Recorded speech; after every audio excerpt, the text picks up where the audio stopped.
नमस्कार मित्रांनो, 3 दिवसामध्ये नॉन क्रिमिनल प्रमाणपत्र घर बसल्या कशा पद्धतीने काढायचं त्याबद्दलची संपूर्ण अशी माहिती आपण या व्हिडिओच्या माध्यमातून जाणून घेणार आहोत।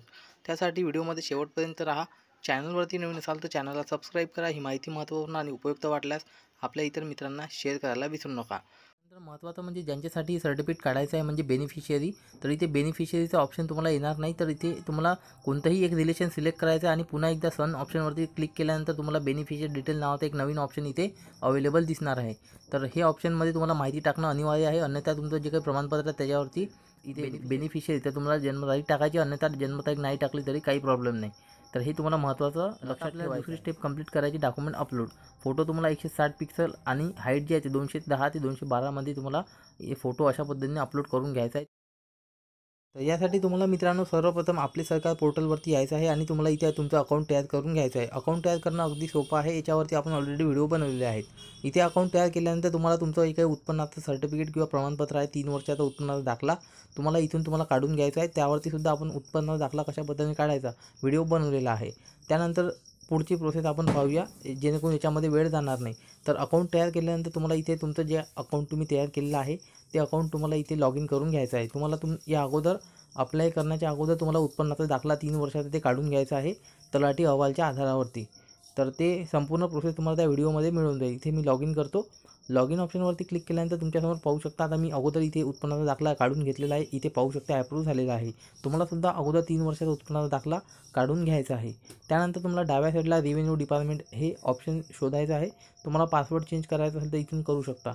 रेव्हेन्यू डिपार्टमेंटमध्ये आल्यानंतर रेव्हेन्यू सर्व्हिसेस, त्यानंतर तुम्हाला नॉन क्रिमिलियर इथे तुम्ही रिन्युअलचा फॉर्मसुद्धा भरू शकता, नॉन क्रिमिलियरचा एक्सपायर झालं असेल तर, आणि नवीनसुद्धा काढू शकता। तर दोन्ही याची प्रोसेस जवळपास सेमच आहे। तर मी इथे फ्रेशसाठी टाकतो नॉन क्रिमिलियर, तुम्ही रिन्युअलचा सुद्धा फॉर्म भरू शकता। तर इथे ऑप्शन सिलेक्ट केल्यानंतर प्रोसीड ऑप्शनवरती क्लिक करायचं आहे, पाहू शकता डॅशबोर्ड दिसेल। त्यानंतर सर्व्हिस लिस्ट ऑप्शनवरती क्लिक करायचं आहे। पुन्हा एकदा नॉन क्रिमिलियर इथून सिलेक्ट करायचं आहे। जे तुमचं रिन्युअल असेल तर रिन्युअल, फ्रेश असेल तर फ्रेश ऑप्शनवरती सिलेक्ट करायचं आहे। त्यानंतर कंटिन्यू ऑप्शनवरती क्लिक करायचं। नंतर ॲप्लिकंट डिटेल टाकायची आहे। तुमचं नॉन क्रिमिनल रिन्युअल सर्टिफिकेट आहे, रिन्युअलसाठी आहे की नॉन क्रिमिनल आहे फक्त, तर मी ते नॉन क्रिमिनल सिलेक्ट केलेलं। त्यानंतर सॅल्युटेशन तुमच्या वडिलाच्या नावाने हे अकाउंट तयार करायचं आहे। त्यांचं सॅल्युटेशन नाव ऑटोमॅटिक येईल, मराठीमध्ये सुद्धा येईल। त्यांच्या वडिलाचं नाव इथे तुम्हाला टाकून घ्यायचं आहे। त्यानंतर इंग्लिशमध्ये टाकल्यानंतर मराठीमध्ये ऑटोमॅटिक येईल, डेट ऑफ बर्थ ऑटोमॅटिक येईल, मोबाईल नंबरसुद्धा येऊन जाईल। त्यानंतर ऑक्युपेशन, जो व्यवसाय आहे तो इथे तुम्हाला टाकून घ्यायचा आहे। वडिलाच्या नावाने अकाउंट तयार करायचं आहे, लक्षात ठेवायचं आहे। त्यानंतर तुम्हाला खाली इथे ॲड्रेस डिटेल द्यायची आहे। आधार कार्ड नंबर मॅन्डेटरी नाही आहे, फक्त महत्त्वाची माहिती द्यायची आहे। तर इथे ॲड्रेस टाकून घ्यायचा आहे, जिल्हा ऑटोमॅटिक येईल, तालुका सिलेक्ट करायचा आहे। त्यानंतर गावाचं किंवा शहराचं नाव टाकायचं आहे आणि पिनकोड तुमचा टाकायचा आहे आधार कार्डवर जो आहे तो। त्यानंतर इथे relation of beneficiary with applicant, तर मुलीसाठी काढायचं असेल तर डॉटर सिलेक्ट करा, मुलासाठी काढायचं असेल तर सन। त्यानंतर पर्मनंट ॲड्रेस येस करायचा आहे, पर्मनंट ॲड्रेससुद्धा तोच आहे आपला म्हणून। त्यानंतर बेनिफिशियरी कास्ट डिटेल द्यायची आहे, तर कास्ट जे लिस्टमधून तुमची कास्ट सिलेक्ट करून घ्यायची आहे। त्यानंतर कॅटेगरी सिलेक्ट करायची आहे, कोणती आहे तुमची। त्यानंतर 3 वर्षाचं इथे ड्युरेशनमध्ये 3 वर्ष सिलेक्ट करायचं आहे। तर हे तुम्हाला कास्ट सर्टिफिकेटवरती मिळून जाईल, पाहू शकता तुम्ही कास्ट सिलेक्ट केलेली आहे आपण आणि ड्युरेशनसुद्धा टाकलेलं आहे। त्यानंतर इन्कम डिटेल, तर तो जो तुम्ही 3 वर्षाचा उत्पन्नाचा दाखला काढलेला आहे त्या उत्पन्नाच्या दाखल्यावरती बघून तुम्हाला इथे इन्कम टाकून द्यायचं आहे। तर मी इथे इन्कम सर्टिफिकेट काढलेलं आहे, पाहू शकता तुम्ही। तर याच्यावरती बघून मी इथे उत्पन्नाचा इथे इन्कम डिटेल इथे टाकतो। अशा पद्धतीने तुम्हाला सुद्धा 3 वर्षाचं मागील 3 वर्षाचं उत्पन्न इथे टाकून द्यायचं आहे उत्पन्नाचा तपशीलमध्ये।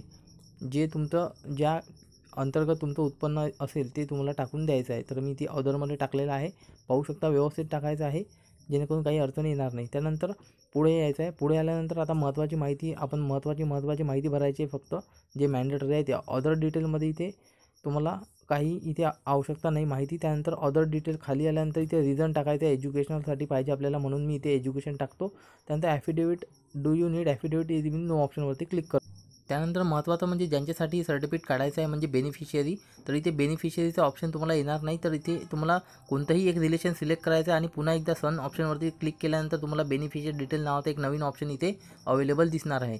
तर हे ऑप्शनमध्ये तुम्हाला माहिती टाकणं अनिवार्य आहे, अन्यथा तुमचं जे काही प्रमाणपत्र आहे त्याच्यावरती बेनिफिशियरीची माहिती येणार नाही, अन्यथा तुम्हाला प्रॉब्लेम येऊ शकतो। फक्त तिथे सनच येईल, तर म्हणून तुम्हाला हे सिलेक्ट करून घ्यायचे आहे ऑप्शन। आणि त्यानंतर डेट ऑफ बर्थमध्ये पाहू शकता तुम्ही इथे कमीत कमी वय 10 वर्षापेक्षा कमी आणि 18 वर्षापेक्षा जर जास्त असेल इथे बेनिफिशियरी, तर तुम्हाला जन्मतारीख टाकायची, अन्यथा जन्मतारीख नाही टाकली तरी काही प्रॉब्लेम नाही। तर हे तुम्हाला महत्त्वाचं लक्षात ठेवायचं आहे। तर बेनिफिशियरी डिटेल टाकायला विसरायचं नाही आहे। ऑप्शन जर येत नसेल तर काय करायचं ते आपण पाहिलेलं आहे. त्यानंतर सर्व डिटेल चेक करायचे, सर्व बरोबर असेल तर खाली येऊन सेव्ह ऑप्शनवरती क्लिक करायचं आहे, ओके करायचं आहे. कन्फर्म ऑप्शन आपलं इथे फॉर्म सबमिट झालेला आहे. तर आता आपल्याला दुसरी स्टेप कंप्लीट करायची, डॉक्युमेंट अपलोड. फोटो तुम्हाला 160 पिक्सल आणि हाईट जी आहे ते 210 ते 212 तुम्हाला हे फोटो अशा पद्धतीने अपलोड करून घ्यायचा आहे. ती वेबसाईट मी तुम्हाला डिस्क्रिप्शनमध्ये देऊन देईल. त्यानंतर बाकीचे जे काही डॉक्युमेंट आहे ते 256 KB पर्यंत अपलोड करायचे आहे. आधार कार्ड अपलोड करून घ्यायचं आहे. त्यानंतर दुसऱ्या ऑप्शनमध्ये ॲड्रेसमध्ये प्रूफ ऑफ आयडेंटिटी झालं. प्रूफ ऑफ ॲड्रेसमध्ये आधार कार्ड आणि राशन कार्ड अपलोड करून घ्यायचं आहे. आणि प्रूफ ऑफ आयडेंटिटीमध्ये आधार अपलोड केलेलं आहे. तर हे तुम्हाला इथे प्रूफ ऑफ ॲड्रेसमध्ये मी 2 डॉक्युमेंट अपलोड केलेले आहे, आधार कार्ड आणि राशन कार्ड, आणि आयडेंटिटीमध्ये आधार कार्ड अपलोड केलेलं आहे. त्यानंतर आता महत्त्वाचं म्हणजे लक्ष द्यायचं आहे, पहिल्या ऑर्डर डॉक्युमेंटमध्ये तुम्हाला इथे तुम्ही तुमचं बोनाफाईड सर्टिफिकेट असेल किंवा TC असेल हे तुम्हाला कंपल्सरी द्यायचं आहे. आणि दुसऱ्या ऑर्डरमध्ये तुम्हाला इथे डिक्लेरेशन द्यायचं आहे. तर डिक्लेरेशनचा फॉर्म पाहू शकता, इथेच तुम्हाला सेल्फ डिक्लेरेशन नावाचा एक फॉर्म आहे. हा फॉर्म तुम्हाला प्रिंटआउट काढून स्कॅन करून त्याच्यावरती फोटो चिटकून अपलोड करायचा. त्यानंतर तिसऱ्या नंबरचा ऑप्शन आहे इन्कम प्रूफ.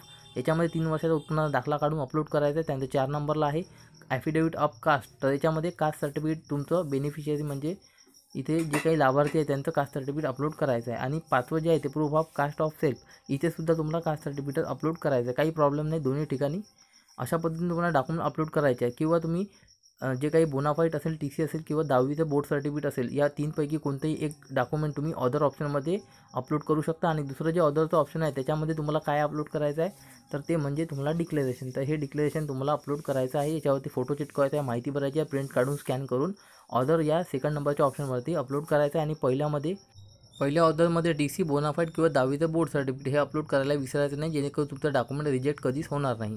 त्यानंतर अपलोड डॉक्युमेंट ऑप्शनवरती क्लिक करून डॉक्युमेंट अपलोड होणार आहे. त्यानंतर तिसरी स्टेप पेमेंटची चेक करायची आहे माहिती, आणि कन्फर्म ऑप्शनवरती क्लिक करून तुम्हाला पेमेंट करून घ्यायचं आहे. तर मी ते माहिती चेक केलेली आहे. आता कन्फर्म ऑप्शनवरती क्लिक करतो.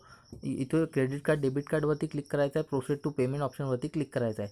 त्यानंतर तुमच्यासमोर पेमेंट गेटवे येईल, QR कोड, नेट बँकिंग कोणत्याही एका माध्यमातून तुम्हाला पेमेंट करून घ्यायचं आहे. सक्सेसफुल पेमेंट झाल्यानंतर अशी रिसिप्ट मिळेल. हे रिसिप्ट तुम्हाला प्रिंटआउट काढून घ्यायची आहे किंवा याला सुद्धा तुम्ही करून घेऊ शकता. तुम्हाला फ्युचरसाठी इथे कामा येणार आहे. अशा पद्धतीने तुमचं जे काही नंतर डॅशबोर्डमध्ये यायचं आहे. आपला जे काही फॉर्म आहे ते कंप्लीट झालेला आहे, पाहू शकता इन प्रोसेसमध्ये आलेला आहे. तर तुम्हाला 1-2 दिवसातून चेक करत राहायचं आहे. जर हे डॉक्युमेंट रिजेक्टमध्ये जर हे अर्ज आला तर तुम्हाला हे रिजेक्शन रिझन बघून डॉक्युमेंट कशा पद्धतीने अपलोड करायचे यावरती आपण व्हिडिओ बनवलेला आहे. तो व्हिडिओ तुम्ही पाहून घ्या.